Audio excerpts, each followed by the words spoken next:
로마서 강의 오늘 21번째 시간입니다. 오늘은 로마서 11장을 본문으로 하나님의 큰 그림이라는 제목으로 하나님의 말씀을 나누겠습니다. 여러분, 저는요, 평소 드라마를 잘 안 봅니다. 목사라서 안 보는 건 아니고요. 별로 재미가 없어서 안 봅니다. 자, 보다 보면요, 주인공이 위기에 처해요. 근데 처하면, 이거 이렇게 하면 빠져나갈 것 같은데? 라고 생각하면 웬만하면 그런 게 다 맞습니다. 최근에 김 부장을 볼 때도 그랬어요. 같이 보던 작은 아들이요, 이런저를 되게 신기해하면서 저에게 물었습니다. 아빠는 그걸 어떻게 알아? 그래서 저는 말이죠. 원래 아빠 나이쯤 되면 그냥 다 알아. 이렇게 답했습니다. 자, 드라마를 보면요, 주인공한테 계속 무슨 일들이 생깁니다. 좋은 일도 생기고요, 나쁜 일도 생깁니다. 어떤 건 눈에 확 띄는 일도 생기고, 반대로 어떤 건 그냥 별로 눈에 잘 안 띄는 일도 생깁니다. 근데 저는요, 그런 작은 일을 꼭 눈여겨서 봅니다. 그러면요, 꼭 그 일이 나중에 주인공이 위기에 빠져 있을 때 그걸 빠져나가는 결정적인 역할을 합니다. 또는 꼬일 대로 꼬여버린 이야기가 단숨에 확 풀리는 그런 역할을 하기도 합니다. 드라마 작가들은요, 그래서 이런 걸 처음부터 다 생각하면서 시나리오를 쓰죠. 그러니 이들은 참 대단한 사람들입니다. 작가들은요, 언제나 큰 그림을 가지고 있습니다. 그 작고 사소한 일은 물론이고요, 크고 엄청난 일까지 사건, 사고들을 하나하나 모아서 등장인물의 서사를 만들어가고, 그리고 시청자들에게는 재미와 감동을 줍니다. 그래서 참 대단한 사람들입니다. 저도 이런 작가들처럼 큰 그림을 볼 수 있는 사람이면 참 좋겠다라는 생각을 합니다. 드라마야 앞날을 예상하는 게 별로 어렵지 않지만요, 현실 세계는 제 자신과 우리 가족, 그리고 우리 교인들과 우리 교회가 앞으로 어떻게 될지 이걸 예상하는 게 사실 너무 어렵습니다. 이게요, 그림이 너무 커서 제가 다 한눈에 볼 수가 없습니다. 그러다 보니 무슨 나쁜 일이 생기면 솔직히 마음이 편치가 않아요. 또 앞으로 어떻게 될지 좀 걱정스럽기도 합니다. 그래서 저는 어떡하냐? 저는 늘 하나님을 의지합니다. 모든 걸 하나님께 다 맡기고요, 그리고 하나님이 이끄시는 대로 가려고 그렇게 애를 씁니다. 왜요? 하나님은 큰 그림을 보시는 분이기 때문이죠. 얼마 전에요, 우리는 로마서 8장을 살펴봤습니다. 그때 우리는 하나님이 모든 것을 합력해 선을 이루신다는 걸 알았어요. 인간은 살면서 다양한 일들을 겪습니다. 좋은 일도 겪고 나쁜 일도 겪죠. 큰 일도 겪고 작은 일도 겪습니다. 이 모든 일들을 하나님이 다 합치셔서 곧 좋은 결과를 만드십니다. 누구한테 그렇게 해주실까요? 바로 하나님을 사랑하는 자, 하나님의 뜻대로 부르심을 받은 자, 곧 예수님을 믿음으로 구원을 받아 하나님의 자녀가 된 저와 여러분에게 그렇게 해주십니다. 하나님은요, 우리 인생의 큰 그림을 한눈에 다 보십니다. 근데 보기만 하시는 게 아니라 이걸 직접 그리기도 하십니다. 이 그림에는 우리가 구원을 받는 것도 들어가 있습니다. 하나님은요, 우리가 구원받는 그림을 그리셨습니다. 그리고 동시에 세상 모든 사람이 구원을 받는 그림도 그리셨습니다. 오늘 본문인 로마서 11장은 인류를 구원하시려는 하나님의 큰 그림에 관한 말씀입니다. 자, 그렇다면 이 그림에 유대인과 이방인은 과연 어떻게 그려져 있을까요? 하나님은 무엇의 기초에 이 그림을 그리셨을까요? 이를 살펴보면서 우리가 얻어야 할 교훈을 알아보고자 합니다. 자, 먼저 첫 번째로 유대인은 남은 자가 있는 걸로 그려집니다. 먼저 첫 번째로 유대인은 남은 자가 있는 걸로 그려집니다. 자, 유대인들은요, 예수 그리스도를 통해 받는 구원, 그 구원을 계속 거부했습니다. 자, 그들에 대해서 바울이 이런 질문을 합니다. 우리 스크린 보시면서 1절 말씀을 읽어볼까요? 시작. 하나님이 자기 백성을 버리셨느냐? 그들이 계속 거부해서 구원을 받지 못하고 있어요. 그게 하나님이 그들을 버리신 결과냐라고 묻습니다. 자, 이어지는 1절도 읽겠습니다. 시작. 그럴 수 없느니라. 나도 이스라엘인이요 아브라함의 씨에서 난 자요 베냐민 지파라. 그럴 수 없다라고 단언합니다. 그리고 그 증거가 바로 나 자신이다 라고 합니다. 자기도 이스라엘인이고 아브라함의 씨고 베냐민 지파인데, 즉 유대인인데, 그런 자기가 예수님을 통해서 구원을 받았으니 하나님이 유대인을 버리신 게 아니다라는 것입니다. 자, 그리고 이어서 또 다른 증거를 대죠. 자, 그 증거는 뭐냐? 구약 열왕기상에 나오는 엘리야 이야기입니다. 여러분, 엘리야 선지자 누군지 아시죠? 여러분, 엘리야 선지자는요, 구약 시대의 가장 유명한 선지자입니다. 자, 근데 이 선지자가 활동하던 시기는요, 우상이 판치는 시대였어요. 그래서 뭐 왕실은 물론이고 그냥 백성들까지 죄다 바알이라고 하는 우상을 숭배했습니다. 자, 열왕기 18장을 보면요, 이 바알의 선지자들 그리고 엘리야가 서로 능력 대결을 펼치는 장면이 나옵니다. 자, 근데 그때 엘리야는 혼자였어요. 혼자였지만 바알의 선지자들은 450명이었습니다. 그리고 대결하는 방법이 뭐냐? 각자 자기가 믿는 신한테 기도를 해서 하늘에서 불이 떨어지게 하면 그게 이기는 거였습니다. 그래서 엘리야는 하나님께 기도를 했고요, 바알의 선지자들은 바알에게 기도를 했습니다. 자, 그래서 결과가 어땠을까요? 결과는요, 엘리야의 압도적인 승리로 끝났습니다. 그 바알 신은 아무것도 못했어요. 하지만 하나님은 큰 불을 내리셨습니다. 그리고 이때를 놓치지 않고 엘리야가 이 바알 선지자들을 그냥 모조리 다 잡아서 죽여버립니다. 자, 1대 450의 싸움. 이 싸움을 이긴 거예요. 대단하지 않습니까? 자, 이렇게 한번 이겨버리면요, 이제 뭐 우리가 1대 17대 1로 싸워서 이겨도 뭐 대단한데 450대 1로 싸웠으니 이제 이 엘리야는 이제 거칠 게 없는 겁니다. 하지만 여러분, 여기서 곧 반전이 일어납니다. 이 바알 선지자들의 뒷배가 됐던 인물이 누구냐면 왕의 아내, 왕후였던 이세벨이라는 여자였어요. 근데 이 여자가 보통 여자가 아니었습니다. 그래서 이 이세벨이 이 소식을 듣고 내가 엘리야를 잡아주기였다고 나섭니다. 그래서 그 말을 듣고 엘리야가 막 순간 겁에 질려가지고 죽을 힘을 다해서 도망칩니다. 어디까지 갔느냐? 저 멀리 호렙산이라는 데까지 도망갔어요. 그리고 거기 가서 하나님에게 하소연을 했습니다. 하나님, 하나님의 선지자는 이제 저만 남았어요. 아니, 근데 저도 죽게 생겼어요. 이 말을 듣고 하나님이 이렇게 답하십니다. 우리 성경 보시면 듣겠습니다. 여러분 가져오신 성경 보시면서 로마서 11장 4절을 읽겠습니다. 시작. 그에게 하신 대답이 무엇이냐? 내가 나를 위하여 바알에게 무릎을 꿇지 아니한 사람 7,000명을 남겨두었다 하셨으니. 아멘. 하나님은요, 하나님이 남겨놓으신 남은 자가 있다라고 말씀하십니다. 자, 이어서 5절도 읽어볼까요? 5절. 시작. 그런즉 이와 같이 지금도 은혜로 택하심을 따라 남은 자가 있느니라. 성경이 뭐라고 하죠? 그때와 마찬가지로 지금도 남은 자가 있다라고 말씀해요.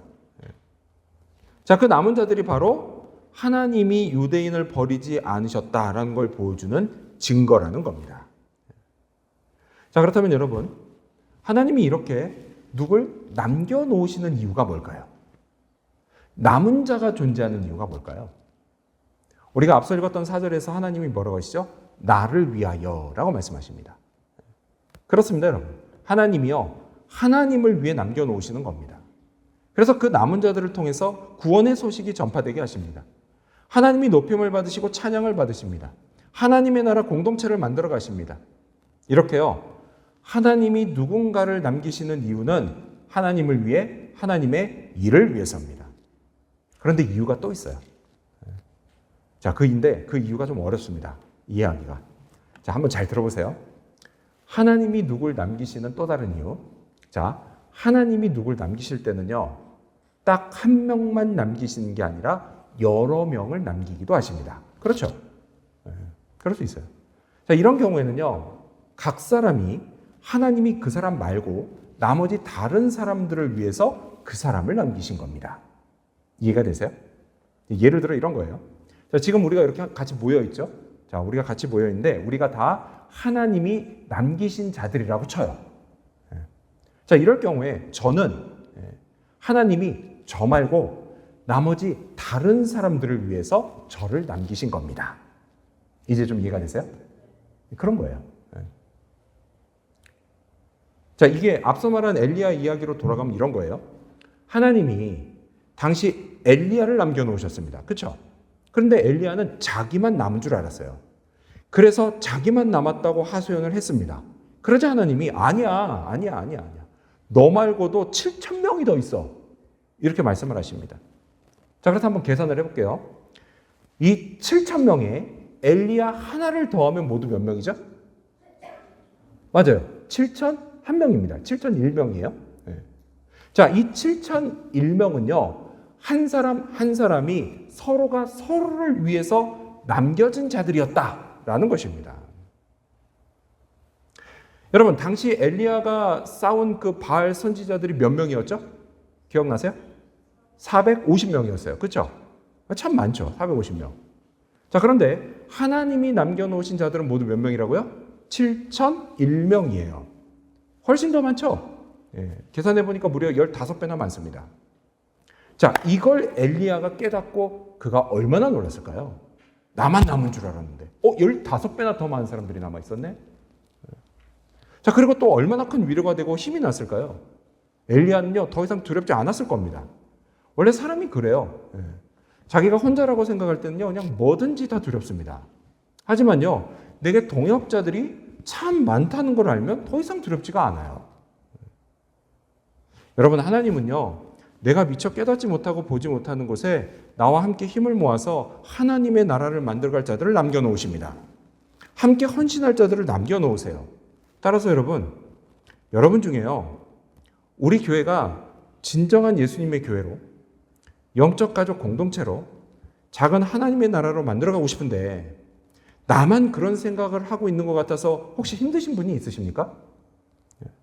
또요, 주님이 우리 교회에 주신 비전을 함께 성취해갈 사람이 없는 것 같아서 그것 때문에 염려되시는 분이 있습니까?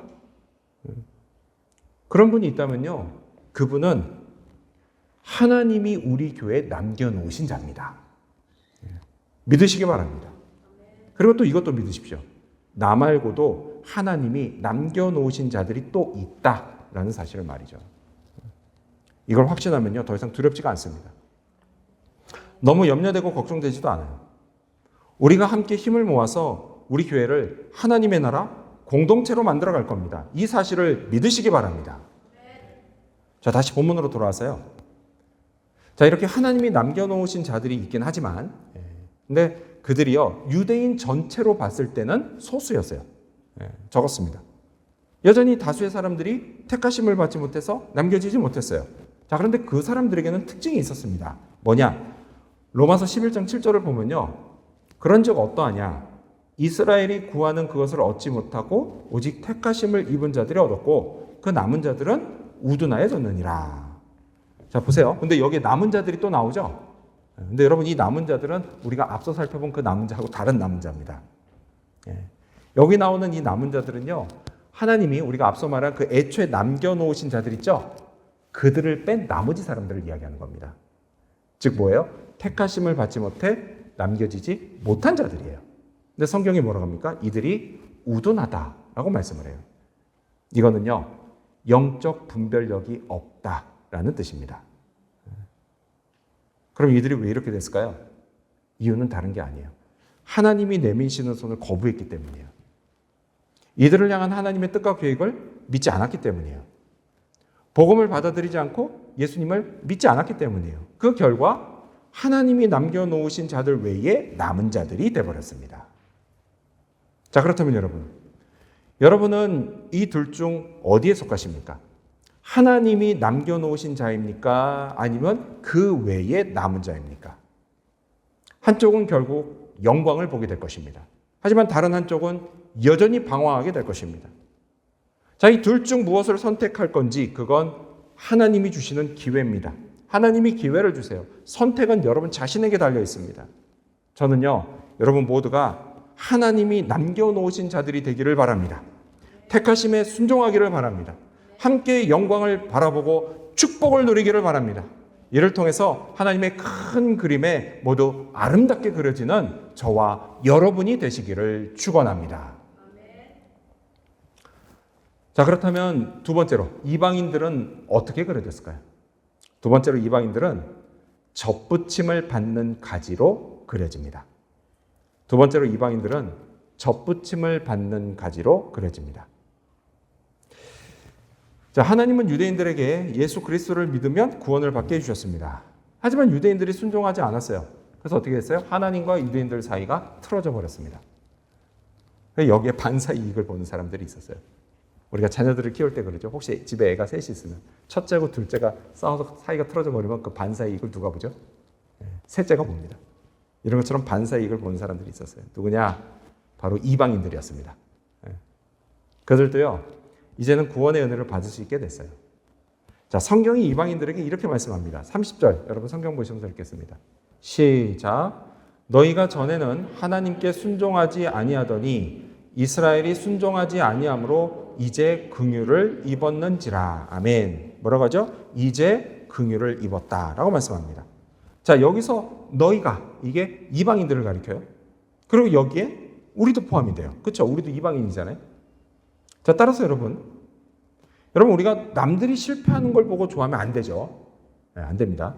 그래도 어쨌든 구원에 관해서는 유대인들의 실패가 우리에게 얼마나 좋은 일인지 모릅니다. 자, 그들의 실패로 우리가 긍휼을 입었어요. 구원의 은혜를 입었습니다. 여러분 이걸 감사하시기를 바랍니다. 자, 오늘 본문을 보면요, 인류 구원에 관한 하나님의 그림에서 유대인들과 이방인들이요, 각각 두 종류의 감람나무로 그려집니다. 감람나무, 이게요 포도나무와 더불어서 이스라엘을 상징하는 나무입니다. 자, 그리고 여기서 짜서 나온 이 나무에서 열매가 맺히거든요. 거기서 짜서 얻은 기름, 그 기름이 뭘까요? 그게 올리브유예요. 자, 먼저 성경은요, 이스라엘, 곧 유대인들을 참 감람나무로 비유합니다. 그런데요, 그 나무까지 얼마가 그만 꺾여버렸어요. 왜 꺾였느냐? 그 이유는 하나님의 뜻에 순종하지 않았기 때문입니다. 복음을 받아들이지 않고 예수님을 구원자로 믿지 않았기 때문이에요. 자, 그리고 그 후에 이런 일이 벌어집니다. 17절, 여러분 성경 보시면서 읽겠습니다. 시작. 또한 가지 얼마가 꺾였는데 돌 감람나무인 내가 그들 중에 접붙임이 되어 참 감람나무 뿌리의 진액을 함께 받는 자가 되었음즉. 무슨 일이 벌어졌죠? 돌 감람나무 가지가 여기에 접붙임이 됐습니다. 여러분, 가지를 접붙이는 게 뭔지 혹시 아세요? 서울 출신들은 사실 이걸 볼 일이 거의 없는데, 여러분 이겁니다. 사진을 보시면요, 왼쪽부터 순서대로 나뭇가지 중간에 그 두 번째 이게 딱 빈틈을 만들어요. 그리고 다른 나무에서 가져온 가지를 세 번째 그림처럼 거기다 꽂습니다. 붙여요.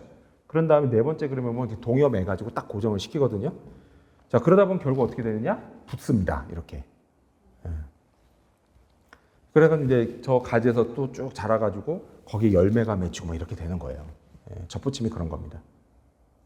자, 근데 이게 가능한 이유가 뭐냐? 저 접붙인 가지가 원래 그 나무의 뿌리에서 올라오는 진액을 공급받기 때문이에요. 지금 성경이 그 말씀을 하는 겁니다. 그걸 비유로 얘기하는 거예요. 자, 그래서 성경에서 이 돌 감람나무는 무엇을 상징하냐? 이방인들을 상징합니다. 성경은요, 접붙여진 돌 감람나무 가지가 참 감람나무 뿌리의 진액을 함께 받는다라고 말씀합니다. 이 뿌리의 진액은 이런 거예요. 옛날에 하나님이 이스라엘의 조상인 아브라함에게 주신 축복의 약속입니다. 그걸 가리켜요. 이 뿌리의 진액이. 여러분, 하나님은요, 내가 너의 자손에게 복을 주겠다라고 약속하셨어요. 그래서 이 축복으로요, 이스라엘은 한때 번영을 했습니다. 하지만 그들이 복음을 거부하고 하나님의 뜻에 순종하지 않아서 축복이 이방인들에게 넘어가 버렸어요. 그래서 이방인들도 축복을 받아 하나님이 기대하시는 열매를 살며 살아가게 됐습니다. 자, 이방인들에게 이게 가능한 이유가 뭘까요? 20절, 여러분 성경 보시면서 읽겠습니다. 20절. 시작. 옳도다. 그들은 믿지 아니함으로 꺾이고 너는 믿음으로 섰느니라. 높은 마음을 품지 말고 도리어 두려워하라. 가능한 이유가 뭐예요? 바로 믿음이에요. 믿음. 이방인들은 믿었습니다. 구원에 관한 하나님의 뜻을 믿었습니다. 내 죄값을 대신 치르기 위해 예수님이 십자가에서 죽으신 걸 믿었습니다. 그분을 구원자로 믿었어요. 하나님이 내미시는 손을 거부하지 않고 잡았습니다. 무엇으로요? 믿음으로요. 믿음으로 구원의 은혜를 받았습니다. 여러분, 구원을 받기 위해서요, 이 이방인들이 한 거 아무것도 없습니다. 모든 걸 다 하나님이 하셨고 예수님이 하셨어요. 심지어 믿는 것조차도요, 다 성령이 믿게 하신 겁니다. 그들은 뭐 했어요? 그죠? 하나님이 내미시는 구원의 손을 잡았을 뿐이에요. 무엇으로요? 믿음으로요. 믿음으로요. 여러분, 우리도 마찬가지입니다. 여러분, 우리도요, 우리가 한 거 아무것도 없어요. 단지 믿었을 뿐입니다. 하나님이 내미신 구원의 손을 잡았을 뿐이에요. 이렇게 믿음으로 구원받고, 그리고 우리도 축복의 진액을 먹는 감람나무가 됐습니다. 여러분, 이게 다 뭡니까? 하나님의 은혜예요. 은혜. 여러분이 하나님의 은혜를 감사하시기 바랍니다. 자, 그렇다면 이렇게 은혜를 받은 우리에게 요구되는 태도가 과연 뭘까요? 자, 20절에서 우리가 조금 전에 읽었던 20절에서 성경은 높은 마음을 품지 말고 도리어 두려워하라고 말씀합니다. 그렇습니다, 여러분. 여러분, 우리는요, 교만하지 말아야 합니다. 거만하지도 말고 오만하지도 말아야 합니다. 지난주 우리 큐티책 본문에서요, 교만과 거만과 오만이 한 구절에 동시에 나온 적이 있었어요. 이사야서에. 자, 그래서 이 셋을 구별하자면 이런 겁니다. 여러분, 교만은요, 자기 잘났다고 으스대는 마음입니다. 마음의 방점이 찍혀요. 거만은 뭐냐? 거만은 그게 말과 행동으로 나오는 거예요. 자, 이런 거만한 사람을요, 우리가 주변에서 종종 볼 수가 있습니다. 자, 그리고 끝으로 오만. 이 오만은요, 저 중동에 있는 나라 이름이 아니에요. 여러분, 이 오만은요, 교만과 거만이 그냥 몸에 배버려가지고 툭 하면 남들 무시하고 업신 여기는 태도, 이걸 말합니다. 그게 오만이에요. 여러분, 이런 오만한 사람을 누가 좋아하겠습니까? 하나님도 좋아하지 않으십니다. 자, 그렇다면 여러분은 여러분 자신이 이 세 가지 중에 어디에 속한다고 생각하십니까? 어디에도 속하지 말기를 바랍니다. 남들을 대할 때도 그렇지만요, 특히 하나님을 대할 때도 교만하지도 거만하지도 오만하지도 않기를 바랍니다. 이를 위해서요, 먼저 항상 기억하십시오. 내가 구원을 받고 축복을 받아 오늘 여기까지 온 거, 그리고 또 내가 지금 이만큼 살게 된 거, 이게 다 하나님의 은혜로 된 거란 사실을 잊지 마시기를 바랍니다. 그리고 헛된 자랑을 하지 마십시오. 18절 말씀을 보면요, 그 가지들을 향하여 자랑하지 말라. 자랑할지라도 내가 뿌리를 보존하는 것이 아니요 뿌리가 너를 보존하는 것이니라 라고 말씀합니다. One more time. 내가 구원을 받고 축복을 받는 것, 그래서 내가 지금 이만큼 사는 것, 우리는 이걸 자랑할 수 없습니다. 그게 다 우리 힘으로 된 겁니까? 아니죠. 은혜로 된 거예요. 은혜로. 내가 하나님의 자녀로서 누리고 있는 이 축복, 여러분, 이 축복은요, 다 이게 나의 어떠함에서 온 게 아니라 믿음의 뿌리인 아브라함에게 하신 하나님의 약속, 그 약속에서 온 겁니다. 그래서 우리는 자랑할 수가 없습니다. 내가 은혜를 망각하고 자랑을 하기 시작할 때, 그때 교만과 거만과 오만이 슬며시 찾아와서 자리를 잡습니다. 그렇게 한번 자리를 잡으면요, 여러분, 망하는 건 시간 문제입니다. 여러분에게 그런 일이 없기를 바랍니다.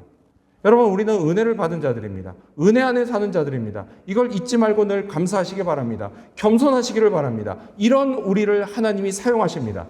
우리를 통해 새 일을 행하십니다. 영광을 받으십니다. 이 사실도 믿으시기 바랍니다. 이러한 믿음으로 살아가는 저와 여러분이 되시기를 축원합니다. 마지막 세 번째로 교훈. 우리는 구원의 신비를 알아야 합니다. 마지막 세 번째로 우리는 구원의 신비를 알아야 합니다. 자, 구원에 관해서요, 유대인들, 곧 이스라엘은 이대로 실패하고 마는 걸까요? 네, 그렇지가 않습니다. 하나님의 큰 그림은요, 이들이 실패하는 걸로 끝나지 않습니다. 자, 이에 관해서 성경이 이렇게 말씀합니다. 우리 스크린 보시면서 읽어볼까요? 25절과 26절 시작. 형제들아, 너희가 스스로 지혜 있다 하면서 이 신비를 너희가 모르기를 내가 원하지 아니하노니, 이 신비는 이방인의 충만한 수가 들어오기까지 이스라엘의 더러는 우둔하게 된 것이라. 그리하여 온 이스라엘이 구원을 받으리라. 아멘.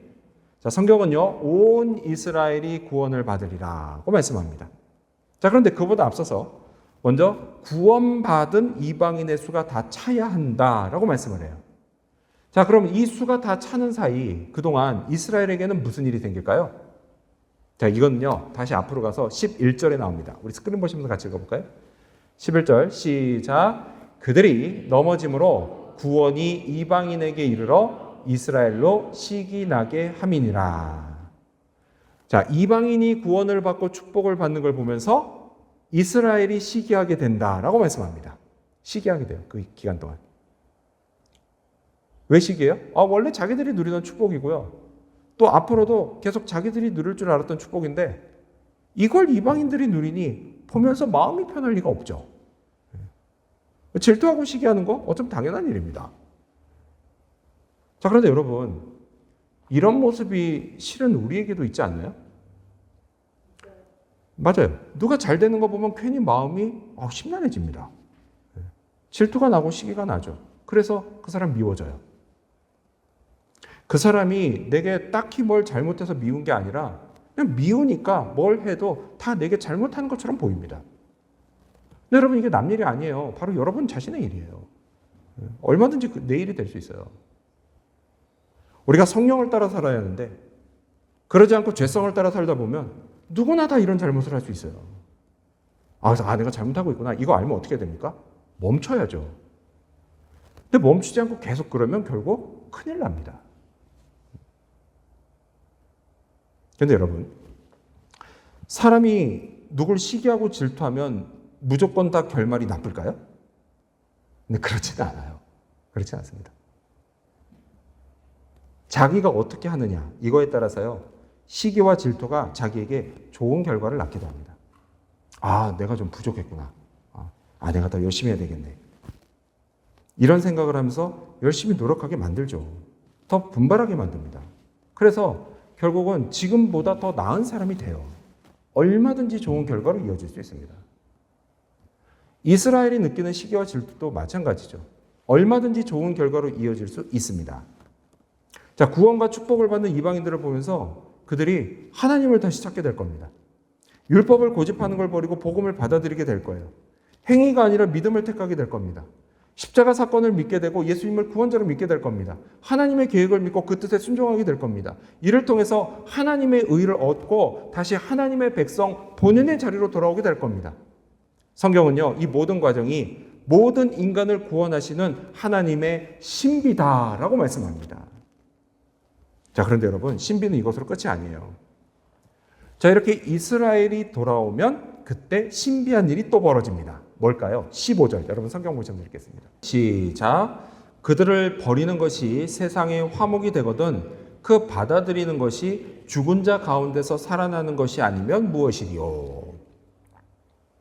자, 보세요. 하나님이 이스라엘을 다시 받아들이시는 게 죽은 자 가운데서 살아나는 거다라고 말씀합니다. 여러분, 이게 무슨 뜻일까요? 이게 이해하기 참 힘든 말씀이죠.